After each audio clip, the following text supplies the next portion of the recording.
welcome to Juice Podcast. I'm Emily Harmon. I'm Gwen Douglas. And today you're joining us just after we finished our Sunday lunch, actually. So we're not recording live, obviously, but we wanted to talk about the wines that we like to drink with our Sunday lunch. And it's Easter Sunday lunch. That's why we took the weekend off. And Yes. Here we are, full and maybe a tiny bit tipsy.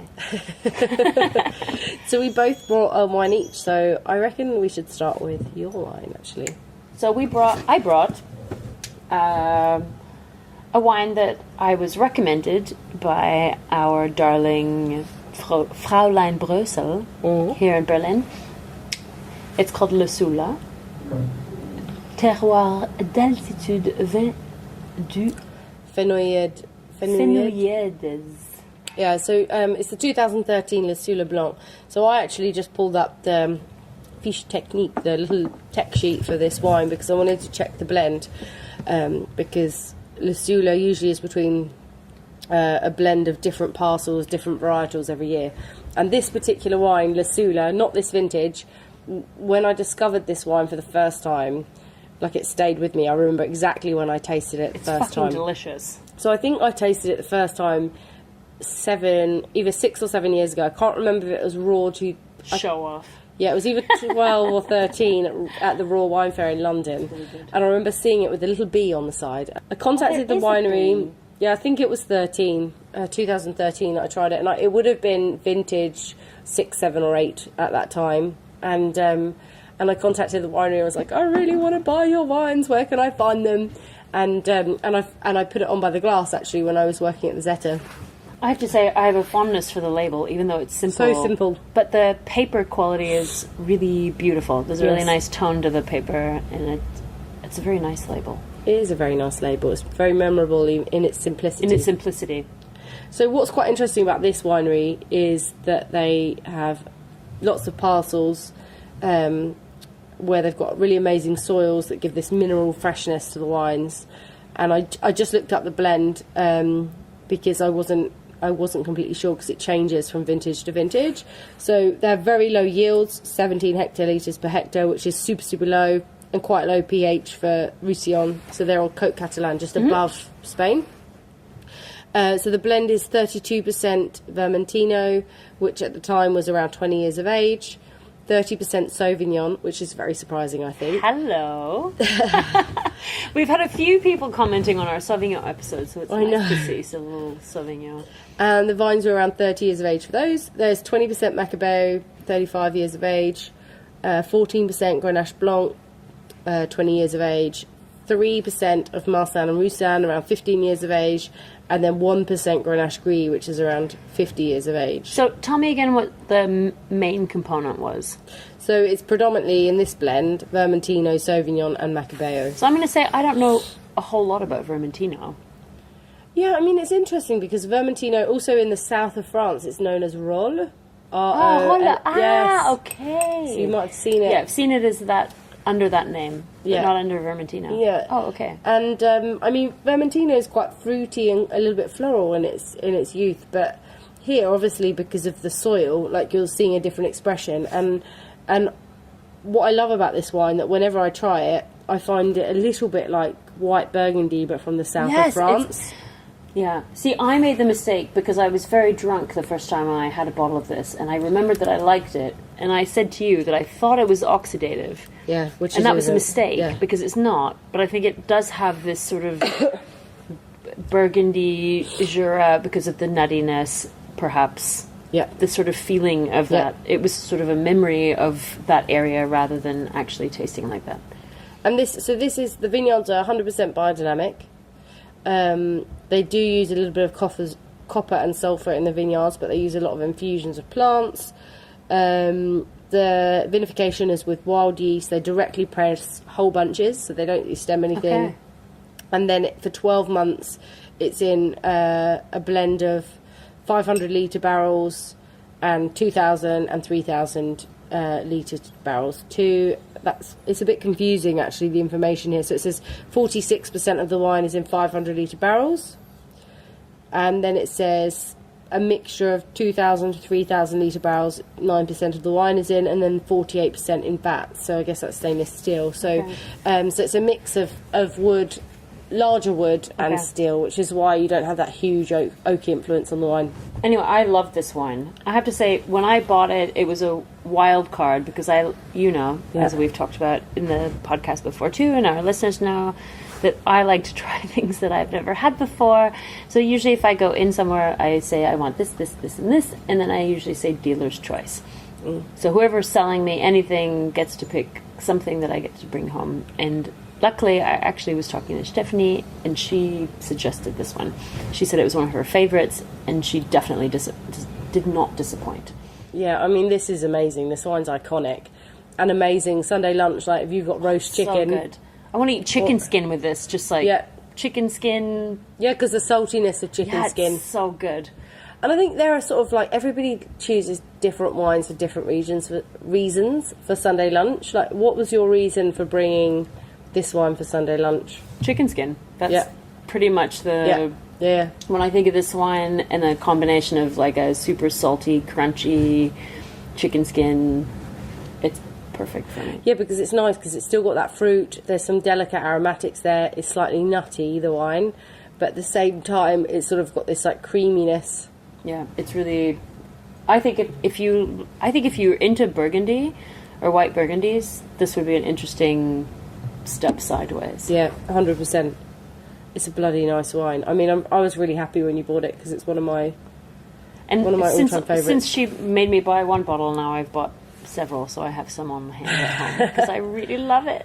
Every Sunday at Gwen's. She's made me a believer. Le Soula Sundays at Gwen's. Sundays. Sounds pretty sexy. Yeah. It actually does. So I totally get why you bought this for Sunday lunch, particularly for like Sunday roast with chicken. What are you looking for when you're picking your Sunday lunch wines? Oh, that's a good question. Because I guess I want something that's going to like stand up to it. Because I think like if we're having something before or after, it's going to be something delicious. But I like savory. So I think savory wines are definitely for me a pick for roasts. Yep. Something that like brings out the herbs or the saltiness or that doesn't get overwhelmed by whatever you're cooking. And I think that this one has enough interest that if you have a super salty herbal chicken skin, I mean, I like my chicken roast super crunchy, then it works. No, I think this is lovely. What I love about this is there is enough intensity for sort of any sort of richer gravies or sauces. That can deal with the fats, and there's enough acidity that can cut through it. Exactly. This is a wine that exactly complements. Yeah.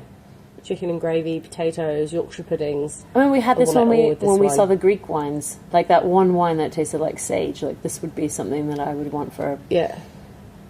That's a good idea. Herbal enough and like acidic enough that can like cut through everything and still stand on its own. Retsina with chicken and mushroom pie. I'm in it. So good. I'm excited for your pick. Because you picked something red. So I'm not a big red drinker. Yeah, so I chose a little a Magnum today from my cellar. Just a little Magnum. Just a little Magnum. Just a little casual Magnum. Yeah, the tallest Magnum that I could find. It is fucking huge. It's definitely a statement piece. Yeah. When you brought that thing out, it's like everyone is eyeballing. I mean, if I was a guy, there'd be different questions. Yeah. But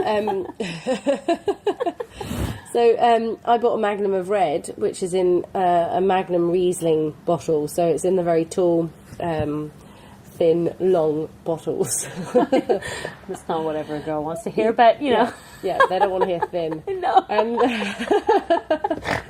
Oh, the snort comes out. Anyway, so I bought something from my collection that I've been holding onto for a little while, and I actually thought today was the day to crack it open because I've sort of been staring at it, waiting for the time to drink it, and then I thought I don't want to miss the right time, so I wanted to try it. And actually, I hadn't tried many of this producer's older wines. So this is 2008 Pinot Noir, Cuvée Béatrice. Would you say Béatrice? I mean, it's hard for me to hear the word Cuvée now and not wait for the word buffet to follow it's it. True. But but if you were saying it French-wise, you'd say Béatrice or Béatrice? Béatrice? I'm going to be honest. I don't know if I've ever Beatrice. Beatrice. Yeah. It's funny because I don't know so many Beatrices in French. It's true. I don't know any. So lots of English girls named B. So we have 2008 Pinot Noir Cuvée Beatrice from Audrey and Kristen Binner. So it's interesting because I was recently actually visiting for Audrey and Teo, who's making the wines with his brother Emilio. He was talking very highly of the Binner wine, saying how exciting it is that somebody can make quite creative, experimental wines. Experimental's maybe not the right word, but quite expressive, natural wines, essentially. Just something, natural wines that are actually left to age before being released. I really liked this when we tried this earlier, and I'm excited to try it again. Yeah, me too. So 100% Pinot Noir from Alsace, from I guess really one of the most iconic producers in Alsace as well. So this wine is 100% Pinot Noir, as I already said. It's unfined, unfiltered, very, very low levels of sulfur. I mean, he's not usually adding more than 10 milligrams per litre, which is super low. I mean, I'm not so interested really in talking about sulfur at all because I don't think it actually means much to many people. I think it has a really beautiful colour. It has the colour of like homemade strawberry jam. Yeah, I mean it's almost like Jura-esque where it's not completely bright red. So one single vineyard, Beatrice, and they severely sort the grapes. It's from old plots with really small yields, maceration for 10 days. They punch down a little bit, and then wild yeast. So it's just 100% pure fermented fruit juice, essentially. I mean, I would say that, like, fuck the roast dinner, this is dessert. You could just have this. But it's quite dry. I know it is dry, but I think it's still yummy. So I chose this because, usually when you have a Sunday lunch, you're not one person. No, you're lots of people. Usually a few people together, and it's celebratory. And I think no better way, as you know from my pop-up series. Yes. There's no better way to... You love a Magnum. I love a Magnum. And particularly with wines with a bit of age on. Obviously, they preserve the wine even better when they're a Magnum. And I'm really happy to try the wine and see that it's in good condition. Like, it's in great condition. I was super stoked earlier on when I was like, oh, it's really good. Oh it's really fun because actually, now that we're trying it even later, because we tried it earlier today, it's held up, and I've left the cork out. So it's been open for like 8 hours now. And it's different, because I think when I had it earlier, I was thinking more the sort of natural maraschino cherries in their juice, but now I'm really getting that like wild strawberries, little wild strawberry jam, but still dry. It's not that overly sweet. It's just all of the right things you want to be tasting. Leafy, totally herbal. It's a bit spicy. It's earthy, but it's also still full of fruit. For anybody that says natural wines can't age, like this is an example. That stands in the face of that says, actually, this is a killer wine. And it's everything I want in a Pinot. Age. Yeah. Something savoury, something a bit fruit. No, oak in the way. This is literally just the fruit. It's really beautiful. Yeah. Yeah, I really love it. What else would you... What other occasions would you have this? I mean, I would happily drink this. I mean, we're back on the balcony again here, but I think I would... like with food, I don't necessarily think with beef it's not great, but like I think it might overpower. Like ham, pork, amazing. Chicken, obviously, is a red wine option. It's brilliant. Great. Even if somebody was doing like, so I think a really nice time to drink this wine would be, because now we're coming into spring, and it's very warm already this time of year. I think with something like whole baked salmon, like salmon in salt or something you had at room temperature for lunch with some greens. Yeah, totally. That would be quite nice. Very nice. And even like Asian, because if it's got that bit of development, like I'm thinking of umami, and then I have a soft spot for Japan, so I'm like mushrooms and anything. Those little tiny enoki mushrooms. Yes. Yeah, anything with that. Which we're going to have in our risotto for our after roast. Yeah, the after roast dinner. The after roast dinner. No, it's actually really nice to try this again, because we had it earlier. I was quite nervous about wine. Because it could have tipped gone over. What's amazing about this is like we try so many wines, these natural wines or whatever, that often show these like aldehyde or aldehydic characters, these mousy notes. There's not a touch of this in this wine. No, it's not nothing. oxidized. It's really beautiful. It's a very well-made, preserved wine. I actually think it gets more interesting with a little air. Yeah, and we've had it open now for 8 hours without the cork in, and I kind of forgot to put the cork in. And then when we went to record, I was like, oh no. Oh, fuck. Yeah, is that going to be okay? No, but actually, it's delicious. I actually really think it's like developed in a really nice way. Yeah, and for a lot of people, they'd open it and they'd go, oh my God, what's that murky wine in the glass? Because it's quite cloudy. But I really love the colour because there's this murkiness, but it has this, I wish I could find a word exactly for that aged colour that is... Well, it's almost garnet. It's like ruby versus garnet. Like, it's getting that bricky tone to the wine. No, like, you have a word for it in wine, but I feel like as an artist, I wish I had a better word for it. It's like pondy garnet. Oh, no, it's... A garnet-coloured pond. I wish I had a better word for it than that. I know. I'm sure we could find the Pantone shade for that. But it's really pretty. But, and I guess, for me, with these sort of things, also when I look at Magnums, I mean... There are two different ways of buying Magnums. One is buying a wine in a Magnum that you want to keep for a long time and you want to see it develop. In which case, I've done this, and I was quite nervous because I know with Binner, the wines are so ethereal and they're quite. There's nothing protecting them. They're almost like a woman without makeup. So you can see any flaws in the skin if there's acne. I love it. Yeah, and I think so. With age, I was like, oh, if there's anything wrong with this wine, it's we're really going to see it. it. But actually, to see a wine it's almost developed, pristine. Yeah, it's like somebody with really clear skin. Yeah, it's really it makes me want to draw her now. You should. Who is this lady? Beatrice. Beatrice. Who is Beatrice? Yeah. And actually, again, I would munch down on a whole pile of chicken skin with this. Yeah. Delicious. Or like honey roast ham. In a different way. Yeah. Oh yeah, honey roast ham. Would be really nice. That would be my Sunday lunch choice for this one. But going back to my choice of Magnums, one is like sort of more serious wines that need time to age, and I know Magnum they're going to develop a bit more slowly and they're a bit more reliable. But equally, two, the other type of Magnum I like to buy, they just deliver and they're drinkable, and you open it, and even if you're 4 people, you want to drink a Magnum. Yeah, right. Rather than a bottle. So can I ask a question that is maybe stupid? Is why does a bottle age better in a Magnum bottle? So what I've been told and what I've been taught is that because you have the same surface area in a Magnum to a normal, exactly. So you have when the cork is in the bottle, the little bit of oxygen at the top, and also the exchange through the cork is the same less in a Magnum coming exactly. in. So apparently they evolve slower than a normal bottle would because there's more wine inside, right? Because I think that's a question. Yeah. I've definitely asked myself before. Yes, everybody says, oh, everything tastes better out of Magnum. And you're like, okay, and everyone agrees with, but maybe doesn't know why. And sometimes a Magnum does taste better, depending on the wine. But can it go the other way around? Well, I guess if it's a wine that doesn't need to be aged... Or if it's a wine that should be aged more, does it then...